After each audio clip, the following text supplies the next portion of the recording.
মা শোনো, কালকে কিন্তু আমার অনেক সকালে উঠাই দিবা। কয়টায় উঠাই দিমু? ভোর 4টে উঠাই দিলি হইব। যে ওঠে না সকাল 9টায় সে উঠবো না ভোর 4টায়। আরে আমার কালকে উঠোনি লাগবো। আইসে ডাকবো না সকালে 4টায় উঠন লাগবো। তাইলে এখনো মোবাইলটা টিপতেছিস কেন? মোবাইল টিপলে কি সকালে উঠন যায় না? এখন বাজে রাত 12টা। তারপর তুই কয়টায় ঘুমাবি আর কয়টায় উঠবি? তুমি ডাক দিলি হইব, আমি উঠতে পারবো না। প্রতিদিন আমার এরকম ডাক দিয়ে উঠাইতে কয়, পরে আবার টাইম মতো ঠিকই উঠে না, পরে আমার সাথে চিল্লাপাল্লা করো। যে থাক, তোমার ডাক দাম লাগবো না, আমি ফোনে অ্যালার্ম দিয়ে এলো মনে। তুই তো অ্যালার্ম দিয়ে রাখলে উঠিস না। সকালবেলা এসে আমার ওই রুম থেকে অ্যালার্ম বন্ধ করা লাগে। প্রতি মিনিটে মিনিটে অ্যালার্ম দিয়ে রাখে, আবার পরে খোঁজ নাই। অ্যালার্মটা এসে আমার বন্ধ করা লাগে। সকাল সকাল ঘুমাইবো, সকাল সকাল উঠবো তা না।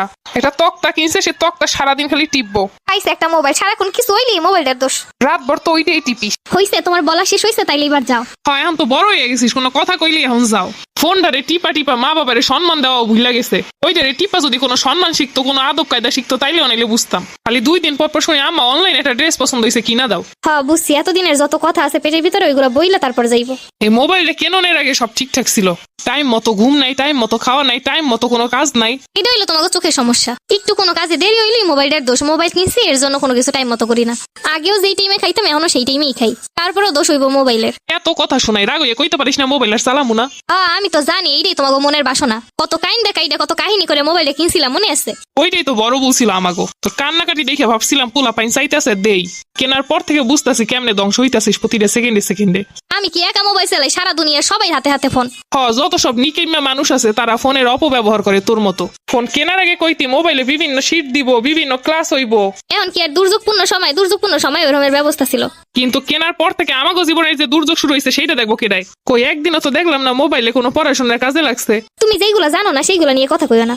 আমরা কিচ্ছু জানি না, কিচ্ছু বুঝি না, সব তোরাই বুঝিস। তুমি কইলা মোবাইল টিপতে টিপতে আমি দেরি কইরা ঘুমামু, এরপর সকালে উঠতে পারবো না। আর এখন যে 2 ঘন্টা দিয়ে বগর বগর করতেছো, তাতে কিছু হইব না। আমি চইলা গেলে তো ঠিকই মোবাইলে টিপতি। ভালো কথা কইতেছি না, এটা তো শুনতে ভালো লাগবো না। এখন যাও, আমি এখন ঘুমামু। কাম করি, প্রতি সেকেন্ডে সেকেন্ডে অ্যালার্ম দিয়ে রাখি, একটা না একটা উঠবো ইয়ানে।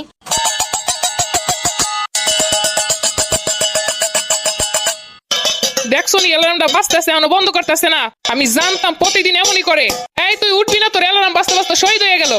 সকালটা ঘুমাইতে দিবা না নাকি? আমি জানতাম সকালটা বেলা এমনই করবো। ওর অ্যালার্মের শব্দ এলাকার মানুষ সজাগ হইলে ও সজাগ হইব না। তোর ওঠন লাগবে না, তোর অ্যালার্ম বন্ধ কর। অ্যালার্ম তো কতবার বন্ধ করলাম, এখনো বন্ধ হইতেছে না কেন? এটা কি আমি জানি? ভোর 4টায় নাকি ওঠন লাগবে, এখন উঠিস না কিসের জন্য? আহারে কি সুন্দর নাক টাইনে ঘুমাইতেছে। ঘুমা, মনের মতো ঘুমা। সকালে প্রাইভেটের লেগে টাকা দিয়ে গুইনা টাকার তোর কোনো চিন্তা নাই। একবার মোবাইল টিপ সকালবেলা এরকমের পইরে পইরে ঘুমাইবা, আবার অ্যালার্ম শব্দে সারা দুনিয়া সজাগ করবো।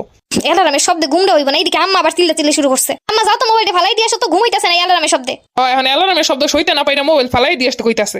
আজ পর্যন্ত কোনোদিন দেখলাম না অ্যালার্মের শব্দে ঘুম দিয়ে উঠতে, অথচ সকালবেলা সেকেন্ডে সেকেন্ডে মোবাইলে অ্যালার্ম দিয়ে রেখে দেয়।